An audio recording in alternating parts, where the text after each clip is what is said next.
Ripping off the Band-Aid again. There were some comments here about my shirt. I get no endorsement fees or anything like that. This comes from the Prophecy Update collection at some store someplace. Well, I will say that this. I say this a lot each week. This was a very difficult week to collect and coalesce everything into a coherent order. So I will apologize if it appears. Sometimes it looks like I hastily throw this together. Believe me, I start on Monday. I spend literally dozens of hours putting this together and reviewing a lot of things, and then I am grateful for those who send me things, but I'm just overwhelmed. I mean, I get hundreds of emails a day on everything. You know, I have a job also as a lawyer, and so between all of them, I get a lot of information that I have to go through. This is a week where, once again, many of the themes of Bible prophecy seem to be coming together in a very strong convergence of things. So I don't always read scripture. I presume that you know a lot of the scriptures about prophecy and you can kind of piece them together. But part of what I do is to try to coalesce this, show you what's going on, look at it from a biblical worldview and a worldview that's informed by Bible prophecy as to what the Bible says about what's going to happen in the end times. And I think we are at that stage. So I may call this ripping off the Band-Aid today. I could have called it beyond the tipping point, at the tipping point, at the precipice, in any one of those things, because I think we really are at that particular stage where I just don't think it goes back. In fact, let me share with you. When we were in Israel a couple years ago, we spent a lot of time in Judea and Samaria. And as we were up in Judea and Samaria, we saw a lot of the historical places where the children of Israel, the people of Israel, lived after the conquest, led by Joshua in the late Bronze period. We saw the cities, we saw Ai, we saw Bethel, we saw the places where all of these stories had happened. But one of the characteristics, particularly the period of Judges, which is the period immediately after Joshua passed away, and Joshua gave, just like Moses gave warnings to the children of Israel when he was leaving, knew he was going to die. Joshua did the same thing, and you can read about those stories. And part of what he did was he brought them to Shechem, and he told them, you know, this is what's going to happen if you keep the law, and this is what's going to happen if you don't. And what happened within a generation? Well, they forgot. And so through the book of Judges, you see this verse repeated, this phrase repeated over and over again. It says, in those days there was no king in Israel. Every man did that which was right in his own eyes. And I would suggest to you that the world today is exactly in that condition. And I'm talking in the broad general sense. Everyone seems to do right, what's right in their own eyes. The rhetorical question that's asked in Luke chapter 18, verse 8, nevertheless, when the Son of Man cometh, shall he find faith on the earth? And I think we're at the point where the answer to that question is, if he doesn't come soon, maybe not. Because we see example after example of this happening every week. I can't begin to tell you the things that I don't talk about. For example, I've mentioned Andy Stanley a number of times and his statements that we need to unhitch from the Old Testament. But a number of years, 5 years ago exactly, this summer, at the Catalyst West Conference in Dallas, Texas, They gave an experience kit to the pastors. Now, Catalyst conferences are put on by Andy Stanley's organization. They bring in thousands of pastors and leaders and train them. And one of the things in that experience kit, and I've shown you slides of the actual things that they passed out in the past, was an Enneagram. A coupon to have an Enneagram assessment done for people on staff. You got 3 people on your staff. And Marcia Montenegro at Christian Answers for the New Age, you can look up her website. She's done extensive research on the Enneagram and its pagan New Age origins. And this week, there was Andy Stanley releasing a podcast. Hey, let's do the Enneagram for your leaders in your church. And this is one of the most influential pastors in America. So, but do you see the connection between a suggestion that you unhitch from part of the Bible, a large part of the Bible, and pretty soon you're hitching to something that you shouldn't be hitching to? It happens over and over and over again. Now in 2 Kings chapter 22, it says, Josiah was 8 years old, King Josiah, when he began to reign, and he reigned 31 years in Jerusalem. Now, I could put up a chart of all the kings of the northern kingdom and the southern kingdom, the kingdom divided after the death of Solomon. And the kings of Israel in the northern kingdom, you will not find one single good king. Not one.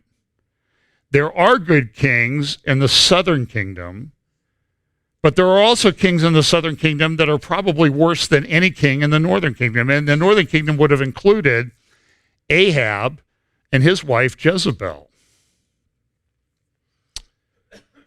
But Josiah was one of the good ones. And his mother's name was Jedediah, the daughter of Adiah of Bosketh. And he did that which was right in the sight of the Lord, and walked in all the way of David his father, and turned not aside to the right hand or to the left.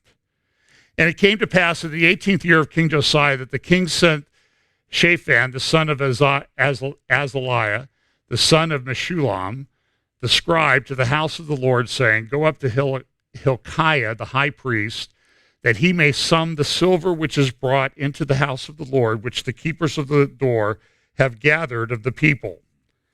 And it goes on to talk about how they did this, and let them deliver it unto the hand of the doers of the work that have the oversight of the house of the Lord, and let them give it to the doers of the work which is in the house of the Lord to repair the breaches of the house.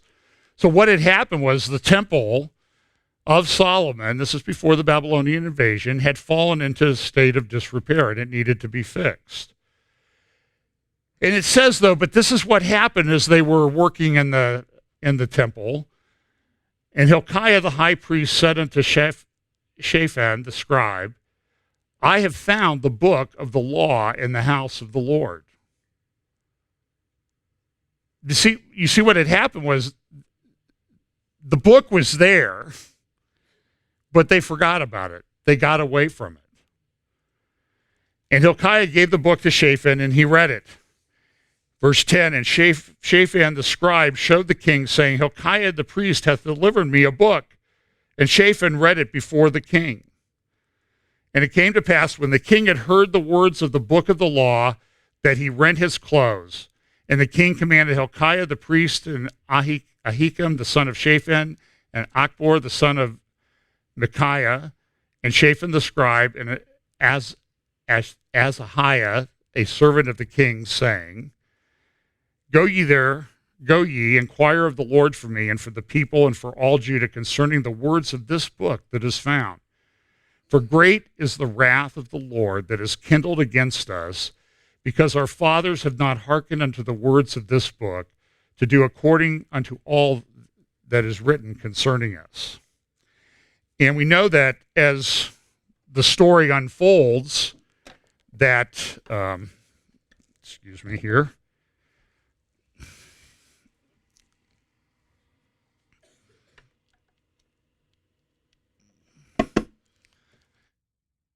I don't need the power, except I would be limited in time if I didn't plug that thing in. And I know that would be very disappointing to you if I actually did something like finish on time. But time is relative. In chapter 23 of 2 Kings, it says this, "And the king sent, and they gathered unto him all the elders of Judah and of Jerusalem. And the king went up into the house of the Lord, and all the men of Judah and all the inhabitants of Jerusalem with him, and the priests and the prophets and all the people, both small and great. And he read in their ears the words of the book of the covenant, which was found in the house of the Lord." So here we see this is a problem, because they had forgotten the word of the Lord. They had not paid attention to it, and they were having problems as a result. And the king stood by a pillar, and they'd forgotten what Moses had told them. They'd forgotten what Joshua had told them, by and large. And the king stood by a pillar and made a covenant before the Lord to walk after the Lord and to keep his commandments and his testimonies and his statutes with all their heart and all their soul, to perform the words of this covenant that were written in this book. And all the people stood to the covenant. And the king commanded Hilkiah the high priest and the priests of the second order and the keepers of the door to bring forth out of the temple of the Lord all the vessels that were made for Baal and for the grove and for the host of heaven. And he burned them without Jerusalem in the fields of Kidron, and carried the ashes of them unto Bethel. And he put down the idolatrous priests, whom the kings of Judah had ordained to burn incense in the high places in the cities of Judah, and in the places round about Jerusalem, that them also that burn incense unto Baal, to the sun and to the moon and to the planets and to all the host of heaven. The description here is of a people who had seriously gotten off track. Seriously off track. And he brought out of the grove from the house of the Lord without Jerusalem unto the brook Kidron, and burned it at the brook Kidron, and stamped it small to powder, and cast the powder thereof upon the graves of the children of the people. And he brake down the houses of the Sodomites. This is politically incorrect. That were by the house of the Lord, where the woman wove hangings for the grove. And he brought all the priests out of the cities of Judah, and defiled the high places where the priests had burned incense, from Geba to Beersheba, and brake down the high places of the gates that were in the entering, and the gate of Joshua, the governor of the city, which were on a man's left hand at the gate of the city. And it goes on to talk about the fact that under Josiah, he turned things around, and there was a revival. But we also know that the revival was temporary, because before that, they had simply gone too far. And I think this is a picture of what's going to happen in the church if there is a revival, if there is a reprieve, or anything, whatever you want to call it.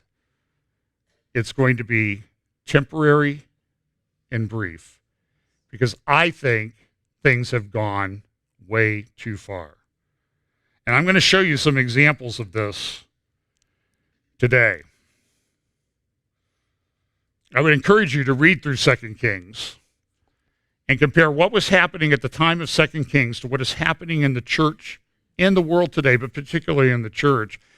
And I think you'll find a stunning parallel in the pattern of 2 Kings and the pattern of what happened in Judah before the Babylonian captivity is a perfect picture of what's going to happen to the church in the end times. I have no doubt about this. I've read to you, I've talked on Ezekiel Chapter 8 and 9 and what happens. And that was later than Josiah. What happened? They forgot. There were images on the walls. There were people praying to Tammuz, women weeping for Tammuz. They were bowing and worshiping the sun in the east. So the revival, we know, was only temporary.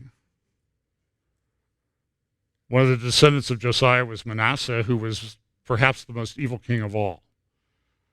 And he had, I think, the longest reign of any of the kings of Judah or Israel, 55 years, I think.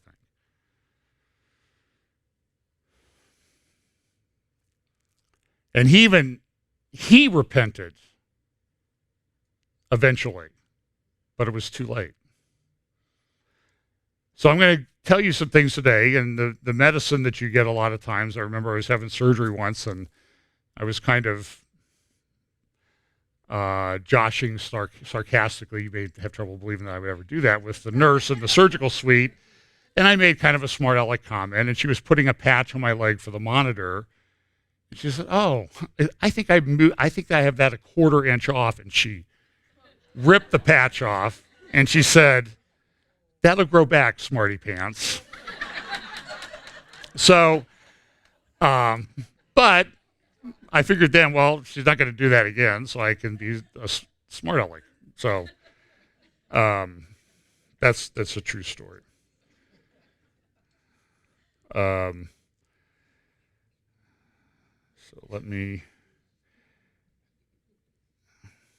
let's look at some of the things that are going on this week. Floods in the Midwest. The numbers I hear are pretty dire, that 40% or more of the crop in the United States won't be planted this year. If it is planted, you think those fields that they drain now are going to produce a very good crop? There's a picture of an interstate interchange over the Missouri River. There are 10 such crossings in the Missouri River. Only 4 are open presently. Think about that. 60% of what impact does that have? Trucking has to go all the way around. I saw a little graphic of a town in southern Illinois that to get across the river that they can see, they have to drive 60 miles. That affects trucking. That affects barge traffic that's backed up. That affects rail traffic, that has to route around this. This is a huge problem, and I don't know what the ultimate impact is. You couple that with what's going on with, and I think I may have something about this in a little bit, but with the swine flu that's going through China and Asia. Word I read is that they will admit to 30% of the hogs and pigs having to be killed, and it's probably near 50%, but it's spreading to other countries as well. Vietnam is now under a very severe problem. Now that has an impact, and it's like, well, they're having problem. They need to import a lot of corn. We don't have a lot of corn, but we don't have pigs, so we don't really need as much corn because we're not feeding corn to pigs. But it has this sort of spiraling effect, and it's not spiraling this direction. It's spiraling this direction. There's a big meeting in Africa this week about the strategic plan for 2020 to 2025 by the UN about sustainable urbanization. It says here, sustainable urbanization is advanced as a driver of development and peace to improve living conditions for all. How's that going? Here's an example of somebody who's forgotten the word of the Lord. Actually, it's probably a little bit worse. This was a story that came out this week. Vatican approves change to the Lord's Prayer about lead us not into temptation. They've changed that because the Pope doesn't like it. And so the Pope is a leftist who uses Christianity as a facade to advance his agenda. That's my opinion. And I can back it up. I want to recommend something for you. And rather than pull a clip out, I would, I do not even know if Michael Walsh is a Christian. Michael was on, he wrote a book that I've read, The Devil's Pleasure Palace, The Cult of Critical Theory and the Subversion of the West. And he talks along the lines that Diana West has talked about how Marxism moved into the American culture. World War I, and he'll say this in the interview that he had with Frank Gaffney on Secure Freedom Radio on Thursday this week. Just look up Secure Freedom Radio. Podcast, go to Thursday. It's about 44 minutes. I highly recommend that you listen to all 44 minutes. Put it on 1.5 or double speed and get it done. And I understand that there are people that do that with the prophecy update. They put me on 1.5. And so every now and then I'm really tempted to talk really fast because then I want to see whether they can really understand what's happening if they're at 1.5 speed. But Michael Walsh is absolutely brilliant. He's a classically trained musician, but he's written a number of books. He has a new book out called The Fiery Angel that continues the themes that he developed in The Devil's Pleasure Palace.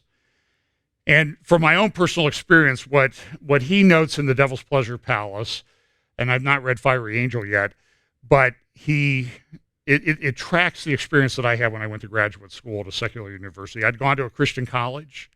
I went to Indiana State to get a master's degree, then on to Indiana University Law School. And I could tell you that there was a bit of a culture shock as to what was, this is 19 something,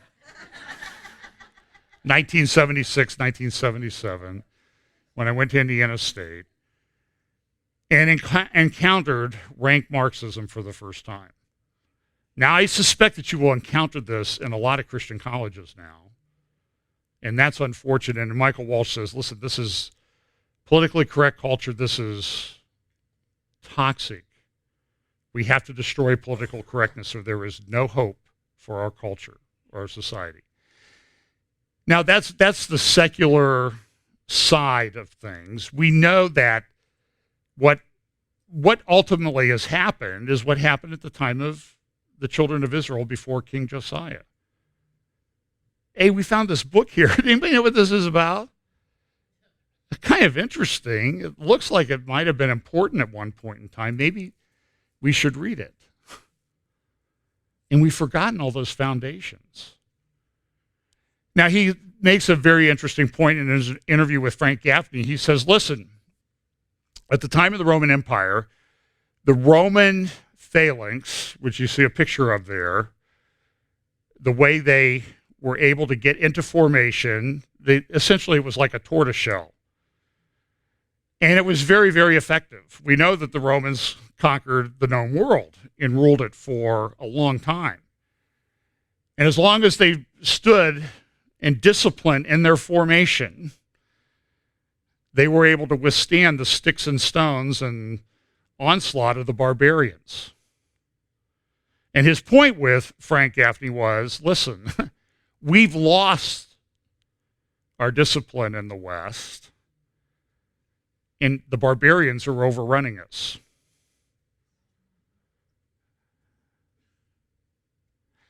Just thought occurred to me, I wonder how many churches will talk about that this Sunday. Because I think it's important because we need to understand where we are in the prophetic historical timeline. So there's the URL for it. It'll be in the notes, and it's a superb interview. I can't recommend it enough. This is the front page of the Washington Post the other day. In a short span, opinions on gay rights have flipped. Now, I say that because there's signs. If you drive downtown Columbus, there's signs because the big Pride Parade is next Saturday in downtown Columbus. And if past experiences, 500,000 people will come to that. It's a big deal.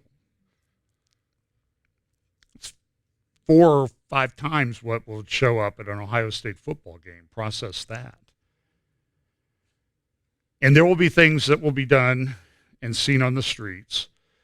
Last year, I went over to see Vice President Pence when he was speaking at a hotel, and I had to walk down a street, which is called Gay Street, and I had to walk through the drag queen beauty contest. They had Gay Street completely blocked off between High Street and 3rd. And I think this will happen again. But look at the numbers. So percentage of U.S. adults who favor or oppose same-sex marriage from 2001 to 2019. The dark blue line is those who favor. The light blue line is those who oppose. what has happened in 20 years, it's flipped. It's reversed. Here's the actual numbers from the Pew Research study that was released about a month ago, 3 weeks ago. You see in 2003-4, favor was 32%, about 60% opposed. Now today it's 62% in favor and 31 or 32% opposed. Who's winning on this issue? It was 4 years ago this month that the Supreme Court issued the Obergefell decision. Did it stop with that? It sure did not. Gallup has a poll that just came out. American views of morality on acceptable on 21 issues. This was just recently released. If you look down here in the middle, it says gay or lesbian relations. Percentage morally acceptable, 63%. Morally wrong, 35%. Now, part of the problem is when they do church people in some of these polls, they find out that they're right around the 50% margin. And you always see these articles. I saw a big article in I don't know if it was in the Washington Post in conjunction with this front page article about, our son, he came out. Now we left our evangelical mega church and now we go to a gay affirming Methodist church. And what are they doing? They're telling the story. They're telling the narrative so that you will have your feelings changed about things. And what did Josiah do? He pulverized those places because it was wrong. Look down here in the middle, right here, doctor-assisted suicide, morally acceptable, 52%. Abortion, it's the only thing that really, married men and women having an affair, everybody still says they're against that, pretty much. But the reality is that it probably doesn't hold up. Now, I will say this, and I will get, oh, John, you're so blind, you're just a hypocrite. This President Trump guy, the view of him ranges from he's the Messiah and Cyrus to he's the Antichrist. So I'm taking a wait and see approach. So the fact that I may say that he does something that I think is pretty good does not mean that I endorse everything that he does or has done in his life. If you think I say that, you've lost the ability to reason. Because it's a ridiculous statement. Okay, I don't approve of everything that he did. But he did this. He ordered curbs on fetal tissue research. This is something that the pro-life movement has been trying to get in place for a long time. And finally, it's being put in place. Now, what's the reaction been? Oh, we're going to lose all this medical knowledge and it's going to go other places and people are going to die and et cetera, et cetera. But I think it was a good, moral, biblical decision to do this. This came out this week. This was actually in the Financial Times of London. Scientists sound alarm for using gene editing technique in babies. So even secular scientists see that there are problems with some of this technology. And it's a problem. The head of a UN commissioner said this, that there are changes in U.S. abortion policy and it's extremist hate and torture.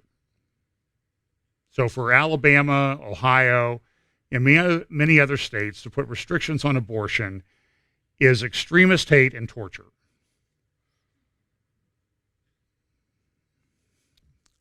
Again, go listen to Michael Walsh and Frank Gaffney. You will understand a lot about what's going on. This is from the Washington Post or New York Times about Democrats' views on abortion.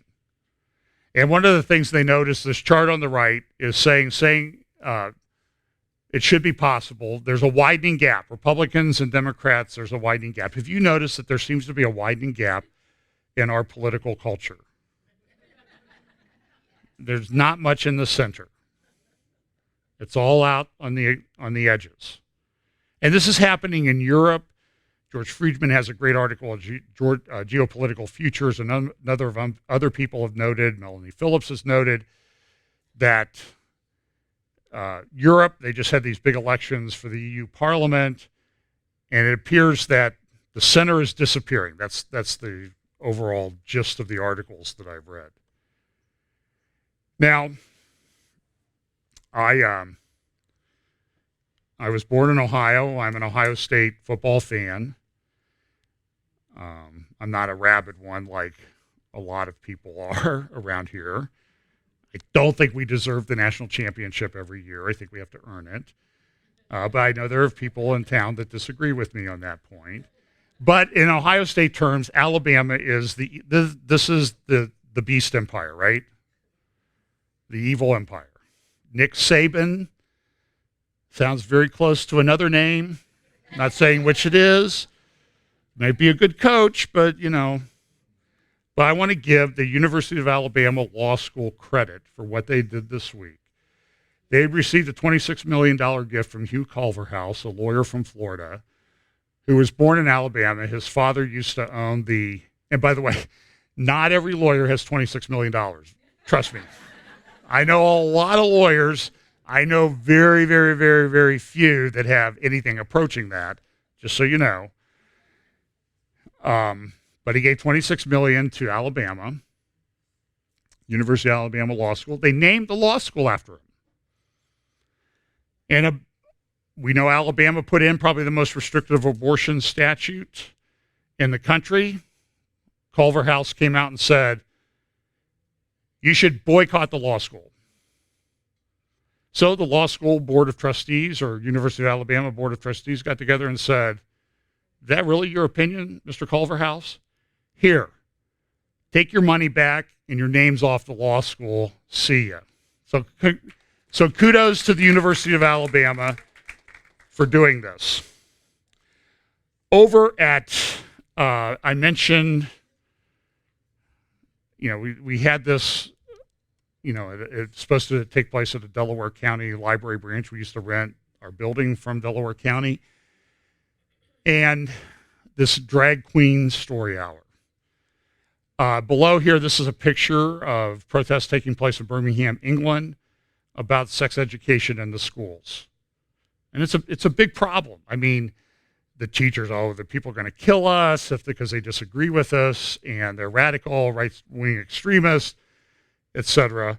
First Things has a great article over at, it's a journal, and I know it's a Catholic journal, so you don't need to write and tell me that.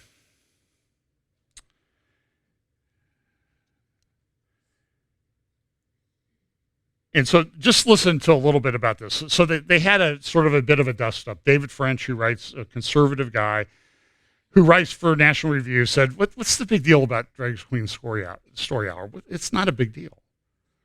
And he got into it with a writer from First Things. Sohrab Ahmari's back and forth with David French began when Ahmari objected to Sacramento Public Library hosting an event called a Drag Queen Story Hour. This is demonic, he tweeted. To hell with liberal order. Most scoffed at Ahmari's concerns. Ahmari flipped out, Mark Joseph Stern at Slate said. Ahmari flipped out over Americans engaging in gas free speech and association. Michelle Goldberg at the New York Times said, it blows my mind that the fuse that lit the current right-wing intellectual civil war is the existence of Drag Queen Story Hour, a nice public event series. And in this morning's New York Times review section, there is an editorial by Michelle Goldberg, one whole column. In the New York Times, really an important newspaper, and I don't agree with them, okay, but I read it because I want to know what the enemy's doing, and I think it's great that they sort of collect all the bad thought in one place so I can find it. Leave drag queen story hour alone. Robbie Soav at Reason was similarly baffled. The first thingers believed that conservatives should form some sort of theocratic street squad that terrorizes librarians who invite drag queens to read to kids. I'm not kidding. This is apparently unthinkable horror that kicked off the French fight with David French. And he goes on to say in this article at First Things, it's called About Drag Queen Story Hour, Ramona versus Toulouse. He talks about what happens at these things and in these public events. And I didn't have time to pull the clip. You can go to the First Things article and it will take you to a YouTube video of a young man standing up in front of a meeting where people are protesting this. And he says this. And the article says, moreover, the group has expansive claims. And then it quotes what this young man said at this public meeting. We are trying to groom the next generation. Events involve drag queens. Ask children, who wants to be a drag queen when they grow up? Feature books include Red, a crayon story. Listen, I'm telling you, the fact that you gasp at this is good. This is very good. It's music to my ears. But when Jesus said it was going to be like the days of Lot, and we live in a culture where this is fostered, celebrated publicly, and the result is, and I could show you the article that they linked to, the research studies that show that there's been this spike in children seeking hormone blockers and sex change surgery. And it goes in clusters.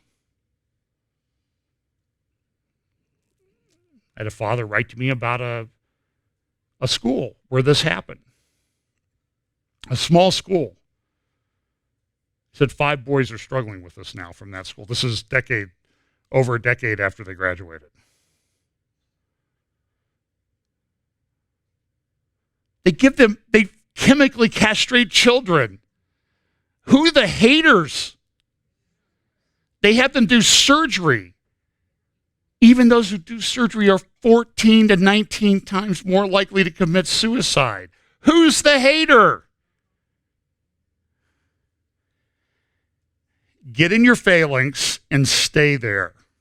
Paul tells us, using the Roman army as a soldier as an example, put on what? The whole armor of God. Not part of it. And I can assure you, if you don't put on the breastplate of righteousness, you'll have trouble with righteousness. If you don't put on the belt of truth, you'll have trouble with truth. If you don't put on the helmet of salvation, you're going to have salvation issues. Everything that you ignore putting on, you will have trouble with. I guarantee it. Absolutely.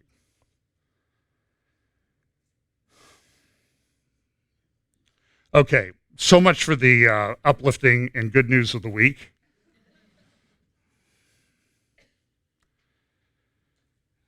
This story came out this week about a young girl in the Netherlands who had been raped at age 14 and abused later by men. And the emotional pain was so traumatic. The word was that she went and they euthanized her. Now, it's now been pretty much well established that she was not euthanized. Oh, so it's all okay, right? Ross Douthat in this morning's New York Times has an article, The Politics of Dystopia. And it's very, very good. He says this: the initial narrative was indeed bad reporting. However, contrary to the tone of some of the correctives, the underlying facts remain shocking even after the correction. So what really happened to this young lady? It remains shocking, Ross says, that a young woman's parents and doctors would give up on treating her at 17 and let her kill herself. And it remains shocking that Western nations are normalizing euthanasia for mental illness among otherwise healthy adults. But are you shocked, reader, or merely troubled? Since the Benelux countries began their experiments with euthanasia, there has been a lot of mainstream media coverage that's skeptical of the new system, critical concern. But concern is not the same as outrage, of the kind that reliably greets policies pursued by governments seen as populist. If Viktor Orban pushes a university out of Hungary, it's the crisis of the liberal order. If depressed people are euthanized in Belgium, it's just trouble. And only the overt outrage is on the religious right. He says this problem, the possibility that liberalism could through the working of its own principles leads to something truly evil, connects to a somewhat baffling argument among pundits this week about whether American conservatism is becoming post-liberal, whether the post-Trump right might leave liberal democracy itself behind. Translation, you're demonized if you're outraged at what happened here. And I am outraged. Beautiful young lady left by her parents and her doctors who gave her palliative care because she starved herself. She starved herself to death. She stopped eating and drinking. City Journal has a great article, and I don't really have a lot of time to go into this, but in the City Journal article, it talks about the issue of loneliness. The decline of the family has unleashed an epidemic of loneliness. Americans are suffering from a bad case of loneliness. A number of people in the United States living alone has gone through the studio apartment roof. A study released by the insurance company Cigna last spring made headlines with its announcement. Only around half of Americans say they have a meaningful daily face-to-face social interactions. Loneliness, public health expert says, is killing as many people as obesity and smoking. And there's an editorial in the Washington Post Friday about incels, I-N-C-E-L-S. These are young men who've sworn off sex and interaction with females. Because, why? Because masculinity is toxic. I saw a picture this week, a colorized photograph taken of men on a landing craft going to Normandy. It's likely that 3/4 of those men would be dead in the next 15 minutes. They looked like kids. They looked like they were 14, some of them. That's toxic masculinity in this world today. And it killed the Roman Empire, and it will kill America and the world who stand for the right things.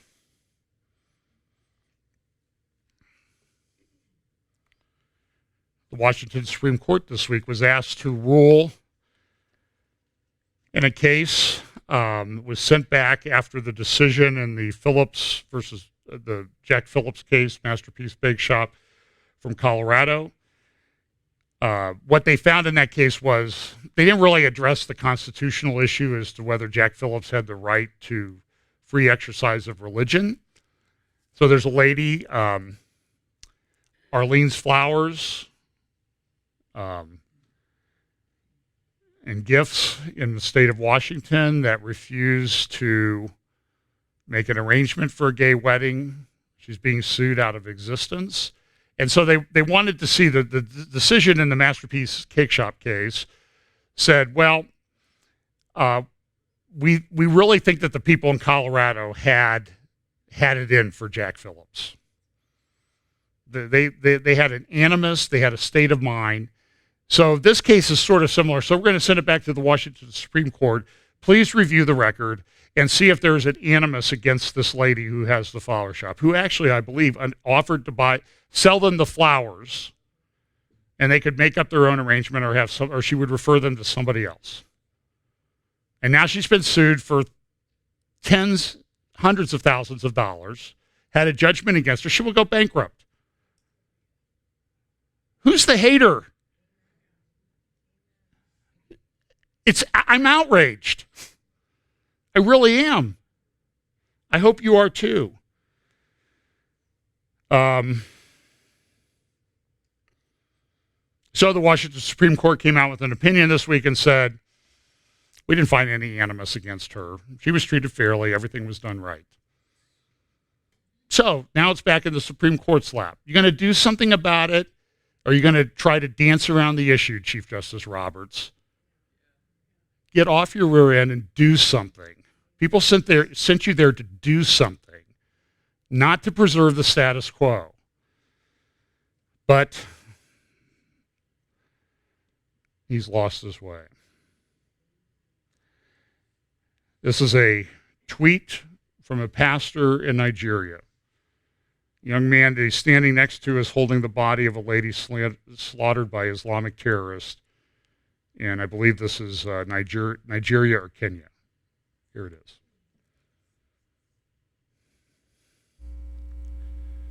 Look at those at the IDPs. We have nobody to stand. And we are the survivor. Now more IDPs are being added. Where did they want it to go?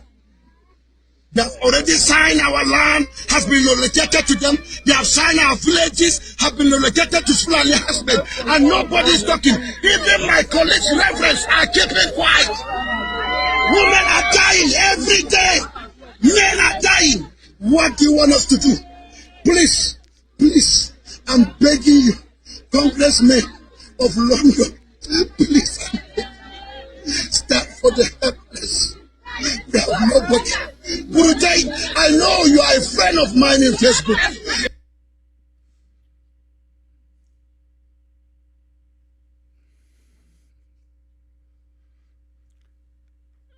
Thank goodness for Twitter, they haven't banned this person yet.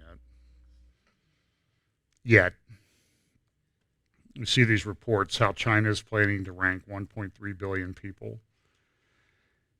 This week, these reports came out. YouTube ban addresses extremism.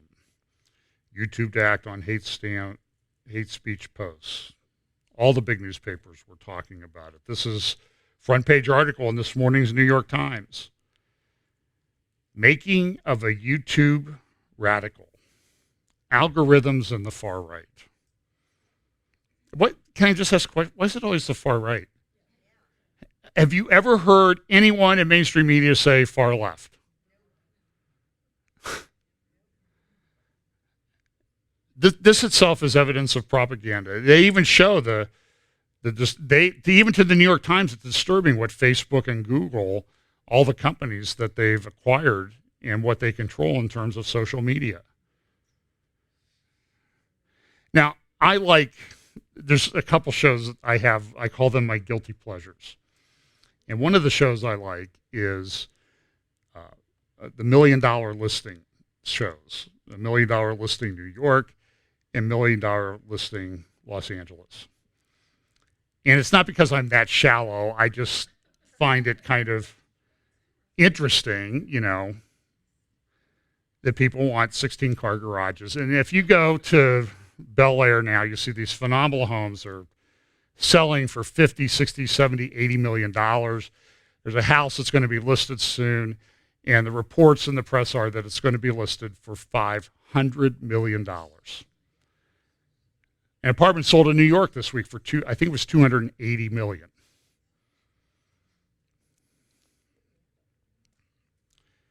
A few miles away. See, this is a great picture, though. The contrast. This is an article in the Los Angeles Times this week. LA shameful status quo. Homelessness and filth a few miles away from Bel Air. I think it's a perfect picture of where we are as a culture. The contrast. And the same people that think they're going to live off the public dime and get that house in Bel Air or someplace, Beverly Hills, allow this filth to pile up in Los Angeles. Diseases that haven't been seen in America for a long time are now appearing in Los Angeles, right downtown. This is probably going to get me in a lot of trouble. Last Sunday, President Trump showed up at McLean Bible Church, a church I've been to a couple times. Pastor David Platt. Lon Solomon used to be the pastor there. And he got a message. He was told, president's here, wants you to pray for him. So he did. And a lot of people, look, I'm not going to go into the details of his prayer. I don't know if I would do better on, if that happened here, I probably would fail miserably. The content of his prayer, I mean, you can look at it, it's online. But the thing is the reaction. A lot of people were upset. Now, what did they get upset with? Well, here's a tweet or a Facebook post from one of the assistant pastors at the church. Watching how Pastor David Platt has handled the President Trump aftermath in public and private has legit made me even more honored to serve with him and follow his leadership. On the other hand, to those of you, especially in our church, who have criticized him for acknowledging the hurt his decision caused. See, what happened was Platt issued a letter afterwards, and he goes, I know that by praying for the president, I might have hurt people in the congregation. I don't know what. Put on your big boy pants and do the right thing. If President Obama showed up here, I would pray for him. Do you know that? And to be honest with you, I'm not sure I really care whether you would be hurt by that. But the assistant pastor could not get over the woke social justice warrior mentality. On the other hand, to those of you in our church who have criticized him for acknowledging the hurt his decision caused and who have even had the callous audacity to malign those who are hurt, your brash insensitivity is the reason so many minority and marginalized people struggle to be part of evangelical churches. If you really care about gospel unity, racial reconciliation, and the least of these, do better. So that pastor is what we would call, in modern parlance, he's woke. Now there's a good article that my wife showed me from the Capstone Report. And the Capstone Report sort of looks at this and says, the title of the article is, Division Grows at McLean Bible Church in Aftermath of Donald Trump Visit. And a lot of people are upset with Platt's apology. And they're like, if that's the way it is, we're out of here. And other people are like, well, you prayed for the president, we're out of here too.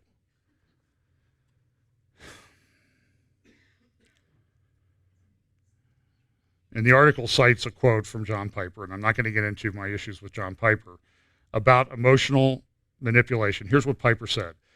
Emotional blackmail, this is talking about the people, so, oh, it hurt my feelings. You're so bad because you don't understand my hurt. Hey, listen, we've all grown up with these things, some worse than others. I never grew up with anything like the 17-year-old girl in the Netherlands. Thank the Lord, I never had to deal with that. I've had people in my extended family that have dealt with that and worse. And you know what? They live very productive lives, blessed by the grace of God. Emotional blackmail, Piper says, happens when a person equates his or her emotional pain with another person's failure to love. This is a wise saying. They aren't the same. A person may love well and the beloved still feel hurt and use the hurt to blackmail the lover into admitting guilt he or she does not have. Emotional blackmail says, if I feel hurt by you, you are guilty. There is no defense. The hurt person has become God. His or her emotion has become judge and jury. Truth does not matter.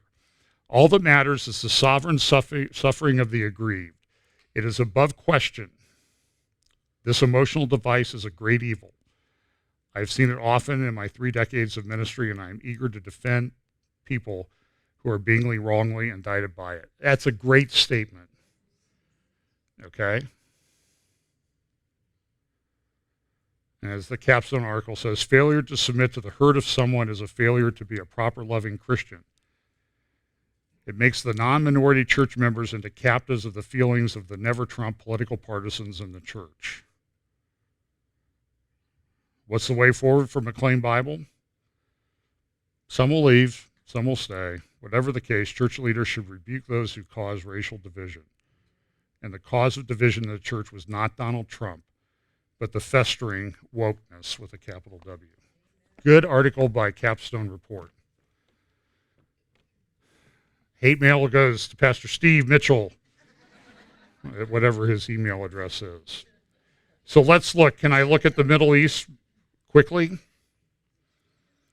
So here's President Trump. He was in England this week. And it's, the stories are, they're all over the place. And you can tell whether the person likes the president, doesn't like the president, likes him a little, hates him a lot, based on the way the media has become people writing about their feelings and not facts. Just give me the facts and I'll make a decision. So one of the things that Trump did this week, there was a lot of discussion about his peace plan that's coming out. Is it going to come out? Is it not going to come out? What's going to happen to it? This report is in the Jerusalem Post front page Tuesday. He's lowering the expectations. Now, part of this comes out of the fact that Secretary of State Mike Pompeo had a private meeting with some Jewish leaders in America. And during this meeting, somebody taped it, and the tape's been leaked to the press. I've not been able to find the tape to listen to it. He essentially says, I don't know if this thing's going to work. None of them have worked before. And so now everybody's, Mike Pompeo is not on board. There's division in the Trump administration. It's just terrible. Jared Kushner was asked some questions at Axios. This happened on May 21st, and the report was released on HBO this week. Here's just a brief clip, Jared Kushner talking about the peace plan. I want to set aside the Israeli-Palestinian peace deal for a moment. I'll come to the particulars of that later. I want to ask you about what you, Jared Kushner, believe. Do you believe the Jewish people have a God-given right to what the Israeli government calls Judea and Samaria, what others call the West Bank? So what I believe is that all human beings have the right to live in a way that gives them the opportunity to live in peace and to live harmoniously with each other. When I first got involved, I saw that there was a big difference between Sorry, just to pin you on that though. Judea and Samaria is a set piece of land. Do you think that the Jewish people have a right to that land? So in my job, it's not about what I believe. It's about what the president wants to push for and what you can get both sides to agree to that will be in a way that will allow them to live better lives. I understand. Do you believe that the Palestinians are capable of governing themselves without Israeli interference? I think that's a very good question. I think that that's one that we'll have to see. The hope is that they, over time, can become capable of governing. They being the Palestinian Palestinians. I think that there are some things that the current Palestinian government has done well, and there are some things that are lacking. And I do think that in order for the area to be investable, for investors to come in and want to invest in different industry and infrastructure and create jobs, you do need to have a fair judicial system. You need to have freedom of press, freedom of expression, tolerance for all religions. And Can they have freedom from any Israeli government or military interference? I think that it's a high bar. I think what you need to figure out is what is a way that you could have both people live in peace. Look, the peaceful situation there is beneficial to the Israelis. It's beneficial to the Palestinians. And if you don't have a proper governance structure and proper security, when people are living in fear of terror, that hurts Palestinians, it hurts Israelis just the same. Do you believe the Palestinian people deserve their own independent sovereign state with a capital in East Jerusalem?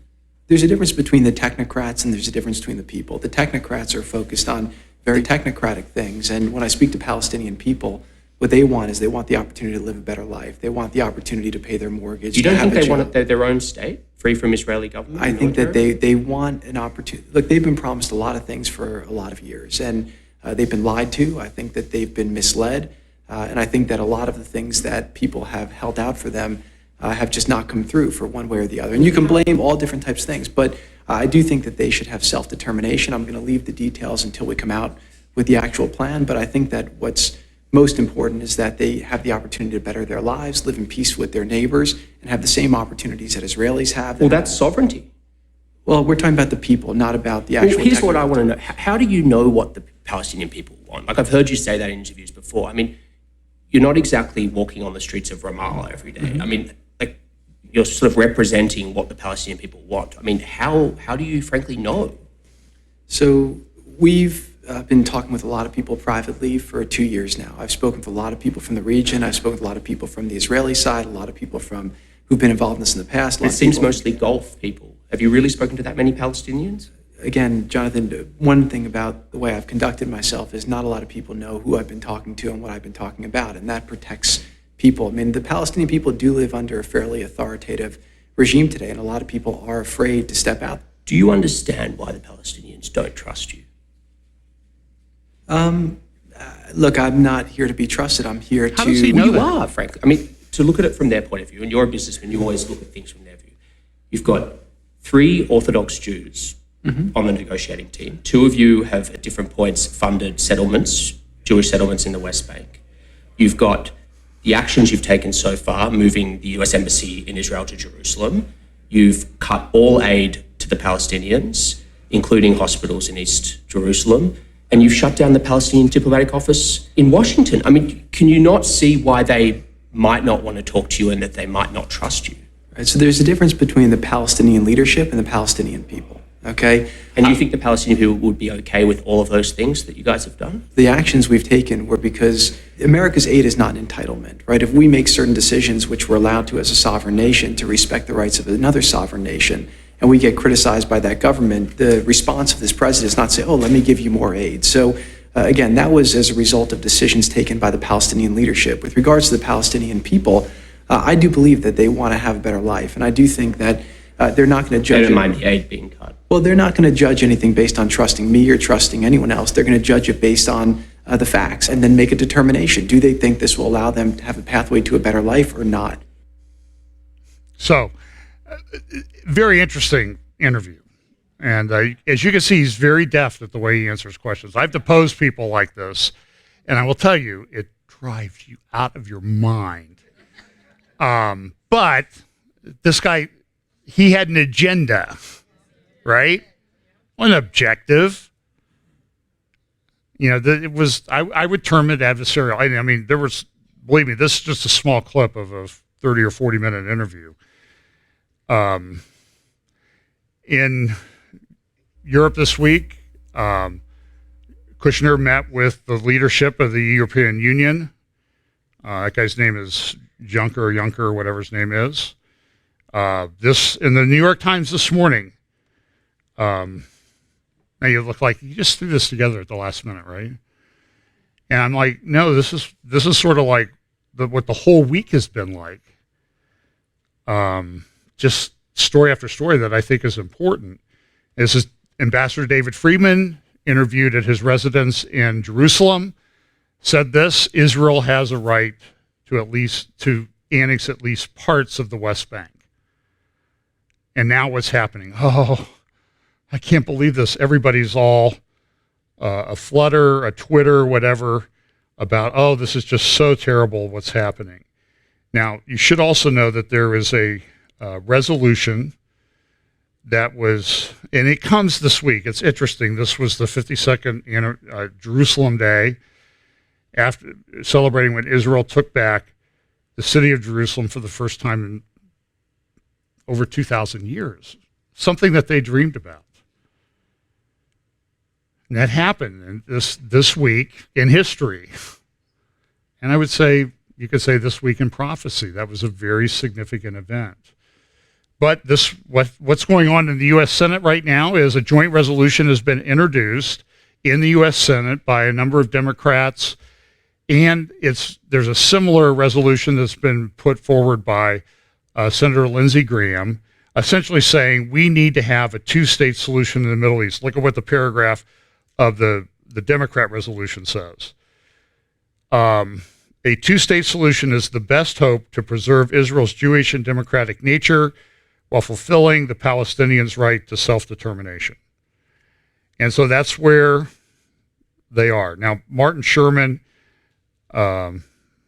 Institute for Strategic Studies, I believe is his organization, has an article at Irish Shiva, Israel National News, that says, listen, they're having this Bahrain conference. The thing's going to be a failure. if I could summarize what he says, is you need to deal with the indoctrination of the Palestinian people before the economics. You've got it all backwards. Daniel Pipes at the Middle East Forum also says something similar when he says, you want to make peace with the Palestinians? Defeat them. Win the war, then talk peace. And I think there's some truth to that. This is, give me just a few minutes and I'll try to summarize my other 3,000 slides that I have. It's not really that many, it's only 40. 37, 27. Iran has been out buying illegal tech for weapons. This is a story that I think kind of plays into a lot of issues. This Druz HBA pipeline. It's a pipeline that comes out of Russia and it goes into Europe. It's the longest pipeline in the world. Did you know this? There's a problem. There's a number of stories that have surfaced over the last month. Russia loses billions in Druzhba oil pipeline contamination crisis. I mean, how many of you read about this? And I don't remember who sent this to me, so thanks for doing that. So I did some research on it. There are a bunch of other articles, how the oil industry in Russia trivialized the pipeline disaster in Russia. And yet this one, Russia's dirty oil crisis, is worse than almost anyone predicted. What happened was there's been organic contaminants that somehow got into the pipeline. And the oil is not worth anything. And so what's happening is tankers are full of this stuff and they're sitting in ports and nobody will let them offload the oil. Because what's happening is these organic contaminants, if it gets into a refinery, it corrodes and breaks down the equipment that's there. Well, that's kind of expensive to replace. So they have all this, it's causing an economic crisis in Russia.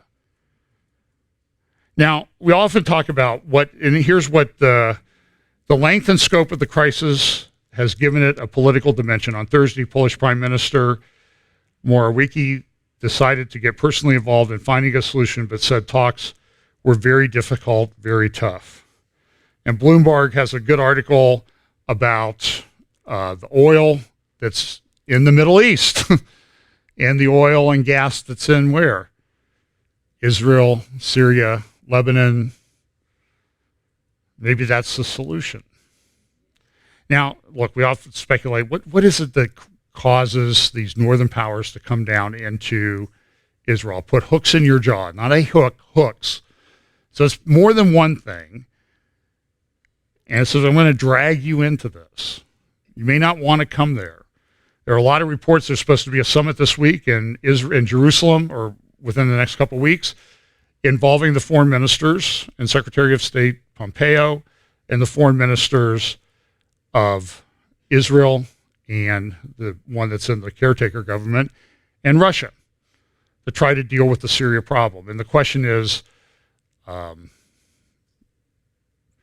there a way to deal with the Syria issue and get Iran out of Syria? And Russia seems to be willing to talk right now. Is the economic thing that might be going on with the contaminated oil causing them to want to come to the table? I don't know. It's very interesting. Don't you think that all this stuff is happening at the same time? I think this is a huge story and a huge issue. It made the Wall Street Journal the other day. Saudis and Russians divided as oil falls. The price of oil is going down. It's causing economic problems in Russia. The Saudis don't like it. How are we going to get it done? Russia wants to pump oil. At the same time, we have this issue. This is the lead, Nasrallah, the head of Hezbollah, saying that a U.S. strike against Iran will spur regional conflict, leading American forces to be annihilated. And this led to a article, I don't remember what day this was, in the Jerusalem Post. Are there winds of war on the northern borders of Israel? Now the question is, well, sure, there are winds of war on the northern borders of Israel, and we know that from Bible prophecy that there will be a war take place on the northern borders of Israel, in the mountains. I mean, that's clearly prophesied. Now, I personally don't think it's imminent. And I think the D-Day celebrations were a good example this week. And you're saying, what's the connection with the D-Day invasion in Ezekiel 38? I'll answer that question. I do think they are connected. What happened on D-Day? This was one of the most incredibly sophisticated, massive logistical operations ever. I think 150,000 soldiers came ashore. There were hundreds, thousands of tanks, landing craft, ships, carriers. You have to supply these people with food, paratroopers, aircraft, balloons. It was unbelievable what happened. So my question is, I would say that what happened in Normandy on June 6, 1944, was the very definition of what I would think is a great company and a mighty army. So I take that historical experience and I layer that on top of Ezekiel 38, which also talks about a great company and a mighty army. And my question is, right now in the northern borders of Israel, and you can go drive along the Lebanon border today, do you see something on that order? Even half or a third of that? And the answer is not really. That's based on what all the defense and stuff reports I see. There are efforts. Israel's fighting it.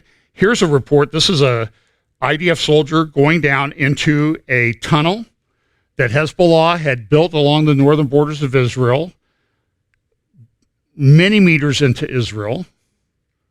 It was 26 stories underground through bedrock. If you've been up there, you know that everything's bedrock. This took a while to build. It was destroyed. Here's a little report. Shalom everyone, Lieutenant Colonel Jonathan from the IDF. I'm standing on Israel's northern border, Lebanon immediately to my right, and I'm standing virtually above one of Hezbollah's cross-border attack tunnels that they dug from Lebanon into Israel, with the nearest Israeli community only hundreds of meters away. This is what the attack tunnel looks like from the outside. Nothing. Hidden. A buried terror infrastructure masked by hills and trees. But let me show you what lies below. You can see the level of effort that Hezbollah put into excavating this tunnel. This tunnel is fully equipped with electricity, with communications, with ventilation, with everything needed for a terrorist to get from Lebanon into Israel in order to perpetrate an attack against Israeli civilians. Hezbollah has been digging this and other tunnels for many years, in direct violation of Resolution 1701, which clearly stipulates, by the way, that there should be no illegal weapons and that Hezbollah shouldn't even be present in southern Lebanon. Well, this tunnel clearly shows that Hezbollah is present in southern Lebanon. It is armed and dangerous. باتت المقاومة تملك من الصواريخ الدقيقة وغير الدقيقة ومن الإمكانيات التسليحية. And he's trying to infiltrate into Israel جزء من خطتنا في الحرب المقبلة والدخول إلى الجليل. in order to terrorize and kill Israeli civilians. شعارنا ومنهجنا وبرنامجنا الموت لإسرائيل. One thing is clear. Resolution 1701 is not implemented, and Hezbollah has been allowed to roam freely in southern Lebanon and to dig from civilian houses into Israel. We'll continue to defend our border, our sovereignty, and most importantly, our civilians. Well, that's interesting. Let me just, like 3 more slides, and then we'll, let's see. Well, I was going to play this last week, and this is my Pharisee card for one of the Democratic candidates for president, who seems to be able to tell Christians what they should and shouldn't be doing. So he was interviewed by Hugh Hewitt on his show, and here's just a couple-minute clip of what he had to say in response to some of those questions.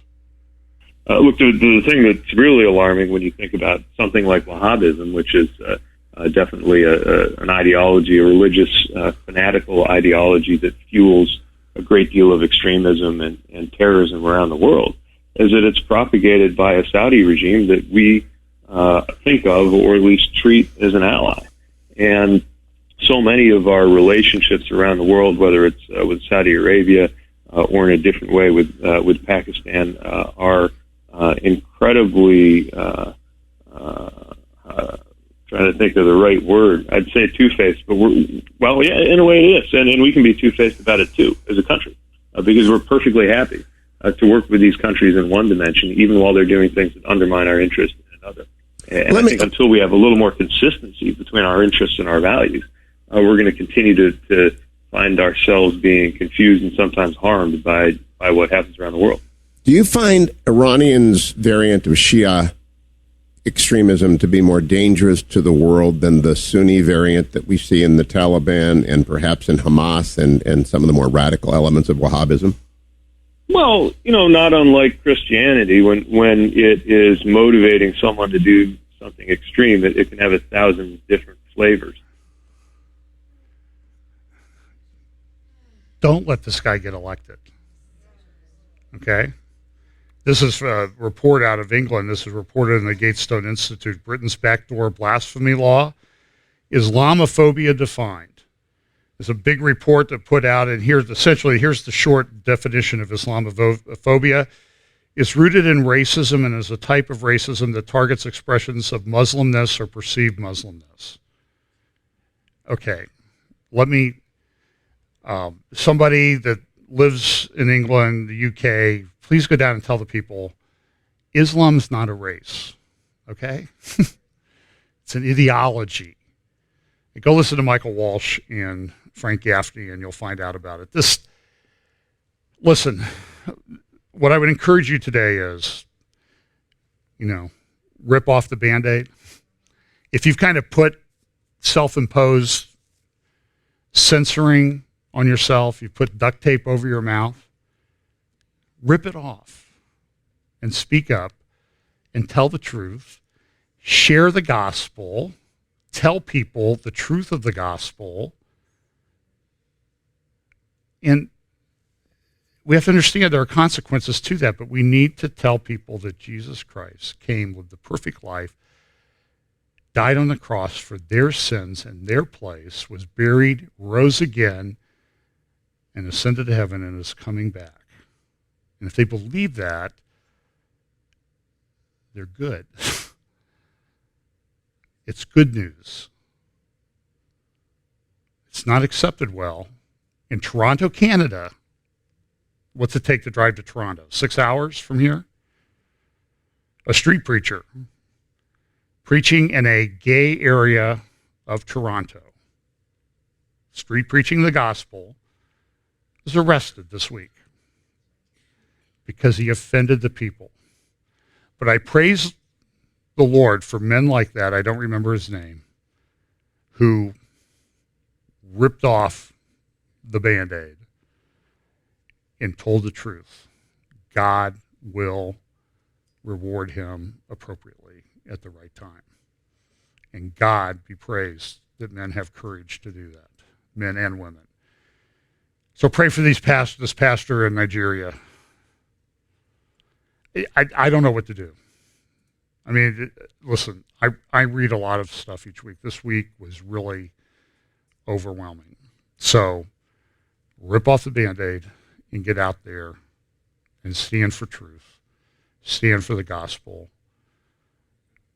and get ready because the King is coming. Let's pray. Father, pray that you will be with us this week, that you will give us the courage, the strength, the wisdom, the knowledge to share the truth of you, your glorious gospel, and the coming King. Bless us this week. In Jesus' name, amen.